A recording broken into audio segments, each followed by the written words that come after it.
just ask that you just have your way in this place today, Father. You've given me a message, but I feel like you've not given me all the parts yet. So just going to step out in faith in you today, Father.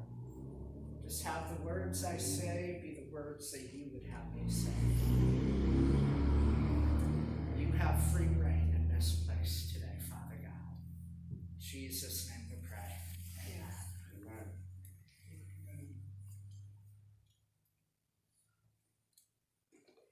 So I want to start, just in case you didn't hear all the words of that song or you weren't registering all the words, I just want to read some of the words of that song.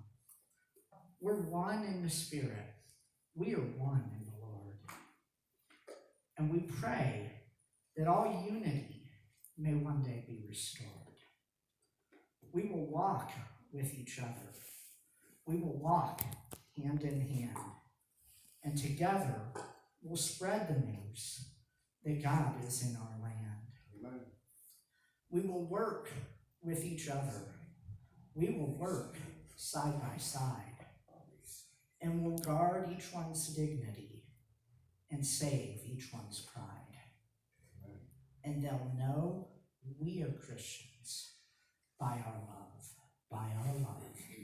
Yes, they'll know we are Christians by our love. So last week, I got up here and I talked about entering God's rest. How important that is. God himself created the Sabbath day. He rested on that day. And as being created in his image, God's called us to rest. And he said we can enter into that rest. We just have to trust him, ask him. In one of the verses I read last week, and I'm not going to quote it verbatim, but it basically said, "Come to me, all you who labor and are heavy laden. I will give you rest. Take my burden upon you, for it's easy and light." That's what God's called us to do. So today, we're going to kind of continue with that message. I talked last week a little bit about Joseph. And there were a couple other people I talked about. But Joseph, who had these dreams, and in these dreams, he saw his brother, and all of his brothers, and his mom and dad bowing down before him. And yet he gets sold into slavery. He almost gets killed by his brothers. And in years later, his brothers come to him in Egypt, where he's now a ruler, like second only to the king. And Joseph, rather than being mad, he basically says, "You guys didn't sell me into slavery. You didn't put me in jail. You didn't do all these things that happened. God did. God caused all this." Joseph wasn't mad at God. Joseph had learned that trick of entering into God's rest. So we're going to kind of pick up on that story. We're going to go to Genesis chapter 50. Basically, Joseph and his brothers, they reunite in Egypt, and they start doing good. Well, Joseph's dad gets sick, and he's on his deathbed. And he eventually passes away. We're going to pick up with verse 15 in chapter 50 of Genesis. It says that when Joseph's brothers saw that their father was dead, they said, "Perhaps Joseph will hate us and may actually repay us for all the evil which we did to him." So these brothers are thinking, "Oh shoot, Dad loved Joseph. Maybe Joseph was just nice to us because Dad was around. And now that Dad died, Joseph's going to get even." That's what's going through their head. So it said they send messengers to Joseph saying, "Hey, before Dad died, he said, to tell you to forgive us of our sin because we did evil. Forgive us. Joseph wept when they spoke to him, when they told him this. And they wept. And they basically said, hey, we're your servants. Verse 19 here, this is a key verse. Joseph said to them, do not be afraid, for am I in the place of God? But as for you, you meant evil against me, but God meant it for good, in order to bring it about, as it is this day, to save many people alive. Hold on a second. Don't look at that next verse. Just take a minute. So basically, Joseph's like, yeah, you did all this to me, but God did it, not you. Wow. And it's all right. Now, here's where it gets interesting. Because if someone does evil to me, I may be able to forgive them. Probably will. But as Bill has said before, if you punch me in my nose, I'm not coming up to hug you again. Look at what Joseph did. Verse 21. What chapter? Genesis chapter 50. Thank you. Verse 21. Now therefore do not be afraid. I will provide for you and your little ones. And he comforted them and spoke kindly to them. Joseph made a choice there. Because Joseph could have been like, yeah, God put me here. You did all this wrong. I understand God did this for me. We're cool. But did Joseph have to provide for them? No, he didn't. He made that choice to provide for them. We're going to talk about that. That was a conscious choice. Sure, Joseph could have forgave them and let it go at that. Hey, I forgive you, but I'm never going to get close to you again. I'm never going to provide for you. You did this to me. I forgive you. God put me here. And that's that. You go your way. I'm going to go mine. Joseph did. We're going to move to Matthew chapter 5. This is known as the Beatitudes.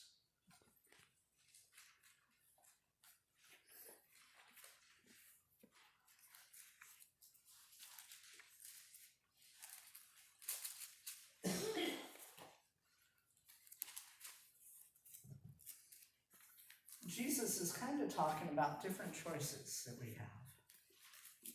Verse 3 in Matthew chapter 5. Blessed are the poor in spirit, for theirs is the kingdom of heaven. Blessed are those who mourn, for they shall be comforted. Blessed are the meek, for they shall inherit the earth.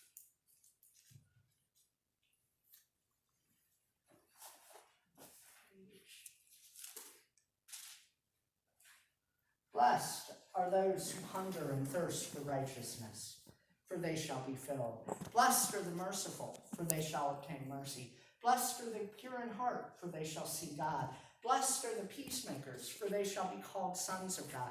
Blessed are those who are persecuted for righteousness' sake, for theirs is the kingdom of heaven.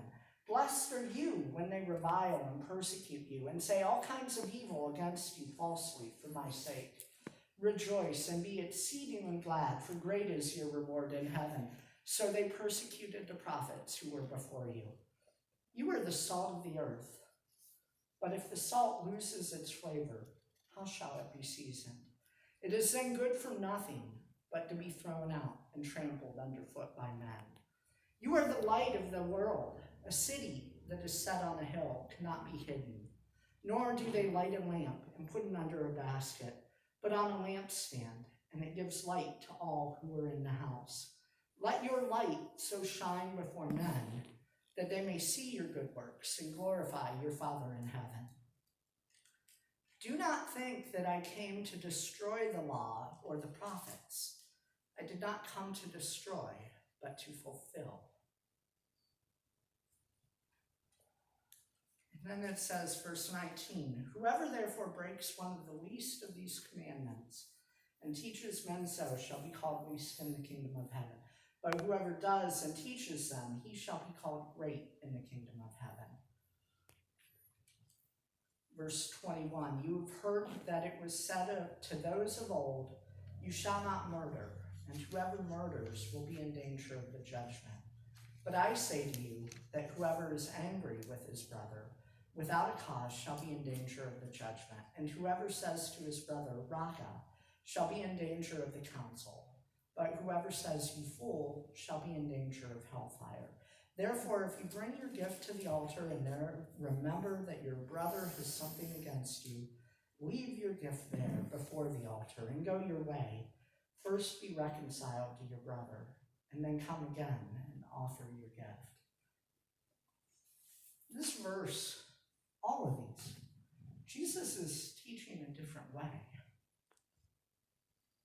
You know, there's almost 500 laws in the Old Testament that the people of Jesus' time lived by. I mean, we follow the 10 Commandments and we can't even follow those, much less the 490 other laws.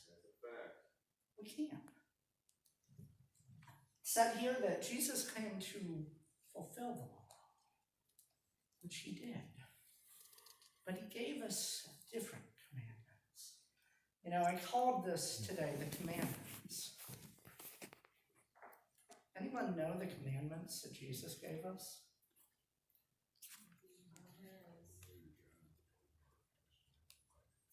Okay, number 1, love God with all your heart, soul, and mind. What's number 2? Love your neighbor as yourself. Half the time we don't love ourselves. What kind of love is he talking about? Agape. What's it mean? All-encompassing, total, without wavering, Giving regardless love. of the situation. You know, the thing I've been learning this past week, a couple of things. Number 1, and it's kind of funny because it's came up 3 times and I didn't see it last night. Forgiveness. We were here Tuesday night. I was standing right back there. And I replayed seeing my dad sit right here, have his heart attack. It played in my head probably 6 times Tuesday night. It was rough. I remember Bill pulling him down, doing CPR, 20, 30 minutes, of which I saw probably 15 to 20 of it. I'll never forget it. Never forget it. God gave me something Tuesday night. See, I thought after my dad passed and after some time had passed, this happened over 8 years ago. I thought I was over it. I thought I had forgiven my dad. I thought it was good. But when I watched that replay Tuesday night in my head, God gave me forgiveness. Again. To forgive my dad. What God showed me Tuesday night that I don't think I'll forget anytime soon. Because I always thought, you know what? My dad doesn't love me. I mean, there was some verbal abuse. There was abuse there. And I thought, he doesn't love me. But God showed me why I stood back there and I cried my eyes out. Your dad loved you. It's not the type of love I thought it was. My dad was never the huggy, feely type. Yeah, he might say, I love you occasionally, but not much. That wasn't my dad. But you know what? I call him my dad. He wasn't biologically related to me at all. I don't know my biological dad. My dad adopted me. My dad made a choice to love me. That's the choice God's asking you to make. Those commandments are to love God and to love one another. That agape love, it's not like, oh, I love my brother because he's related to me. Or, oh, I love Jillian because I've watched her grow up and she's one of my friends. That kind of love is a choice that you make. Just like my dad made the choice to accept me into his home and to provide for me. Do you think he wanted to do that? I was no relation to him. But he made that choice to accept me and to love me. That's what God is asking you. Make the choice to love God. Make the choice to love your neighbor. It doesn't come naturally. You know, that kind of natural love that we have, that is not the love he's talking about in those commandments. He's talking about the choice that you make. The choice that you make. We're going to go to Matthew chapter 22. Just so that we can read it. The commandment.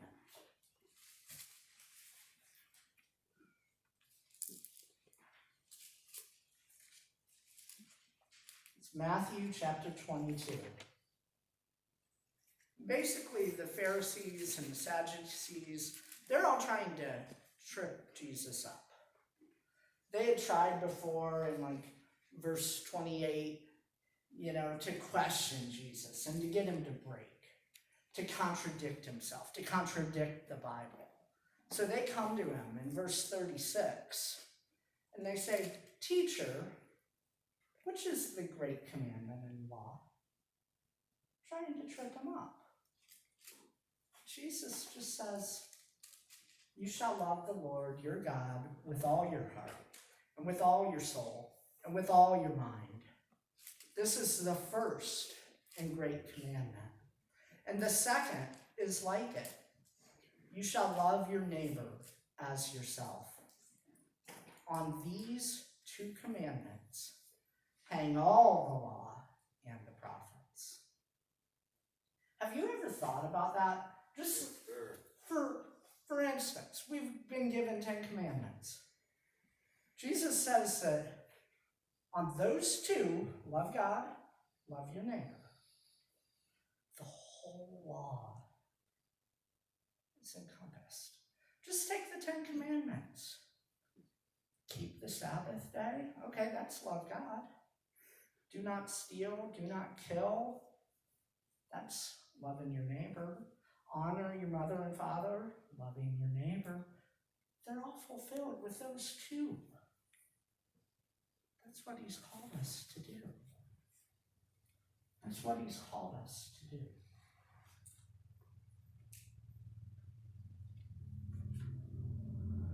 Once we enter into our rest, like I talked about last week, once we ask God for that help, God gives us that agape love. We're going to go to John chapter 15.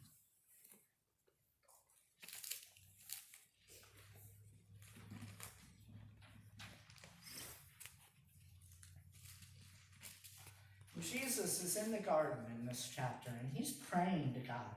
He is pouring out his soul, because he's about to face something that honestly, as a human, which Jesus was, he didn't want to face the cross. He told God, "Hey, God, if you can, take this away from me, but not my will, but thine." And he says in chapter 15, Verse 9. As the Father loved me, I also have loved you. Abide in my love. Think about that. This isn't the love like we think of it. This is that agape love. This is that love as a choice. He says that as the Father chose to love me, I also have chose to love you. Abide in that love. If you keep my commandments, which commandments? Love God, love one another. You will abide in my love, just as I have kept my Father's commandments and abide in his love. It's a choice. And you know what? There's times it's not easy. You know, we talked about that agape love. I've got an article I found last night. I just want to read some of this article, because there's different types of love. We're going to read about it. There's 4 different types.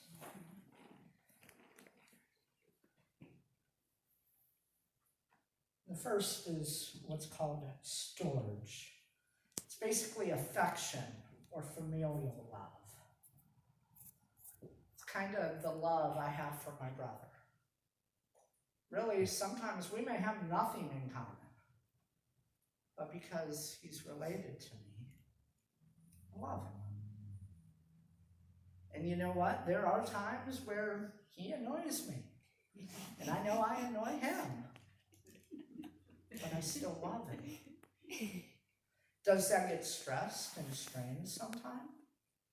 Yes, it does. Such that storge is a comfortable affection that can be taken for granted, but can also be very powerful. The next kind is called eros, and that's romantic love. You find that a lot in the Old Testament. It's a sexual and romantic love, kind of root in the word erotic. That's eros. It can be associated with sexual desire and lust, but it's also a good thing in a marriage. Next, we have philia, which is a friendship love. That's when you do have things in common, when you can bond over things, where you begin to have affection for someone just because they're like you.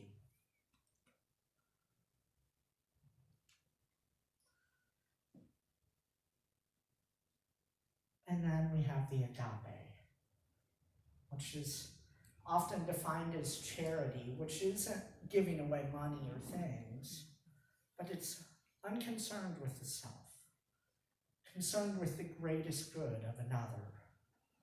It's not just born out of emotions, feelings, familiarity, or attraction, but from the will and as a choice. It requires faithfulness, commitment, and sacrifice without expecting anything in return. This type of love is referred to over 200 times in the New Testament. If you're reading the New Testament, you can almost guarantee it's referring to agape love. Love as a choice.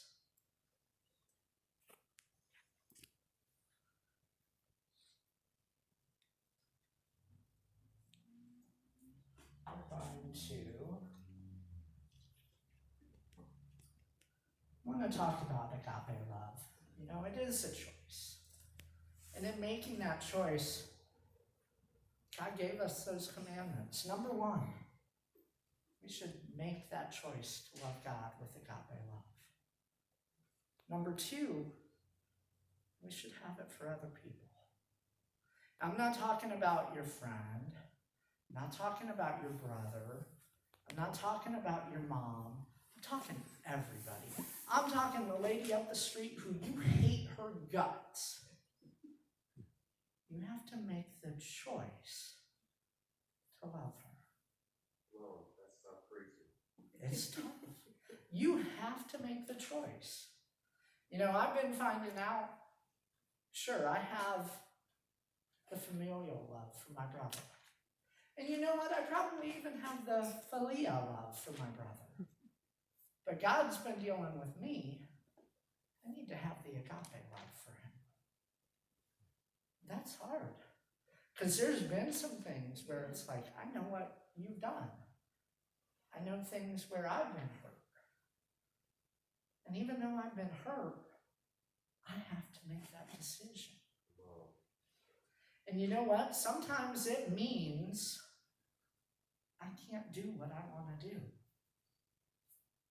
You know, it says in the Bible that greater love has no man than this, that he lay down his life for a friend.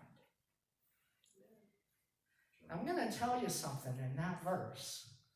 Greater agape love has no man than this, than he lay down his life for a friend, which is philia love.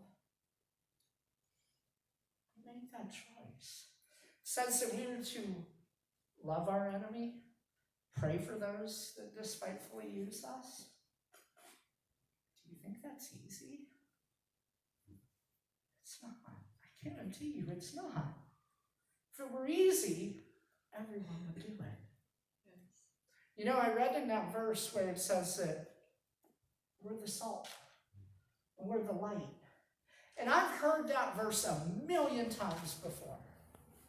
But God gave me revelation this week. He says, if the salt loses its flavor, what's that mean?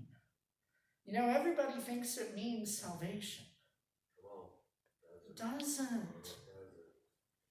They will know us by our love.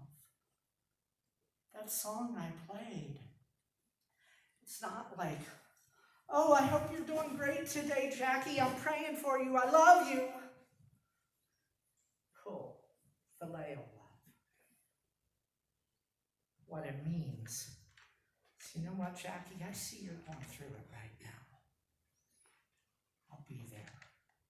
I'll pray for you. I'll get on my knees and I'll do battle for you. And you know what? Maybe I wanted to go out and go to the grocery store today. But you're going through it and you need me here right now, so I'm here. We'll stay here for hours if you need me. That's agape love. It's not easy. It's not easy.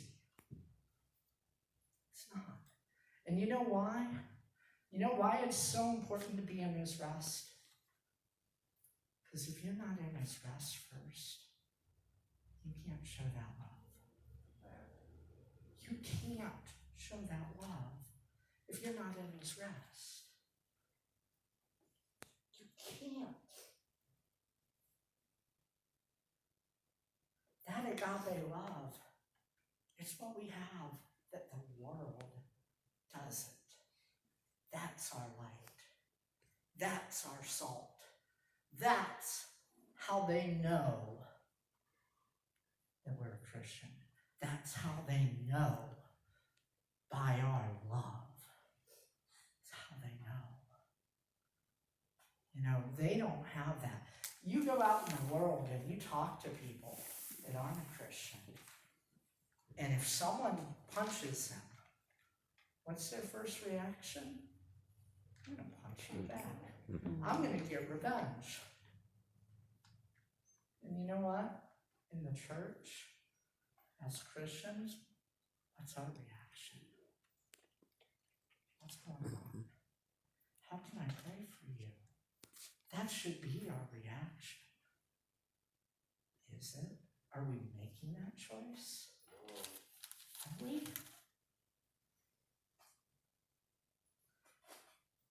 When we enter into God's rest, then we're given God's love.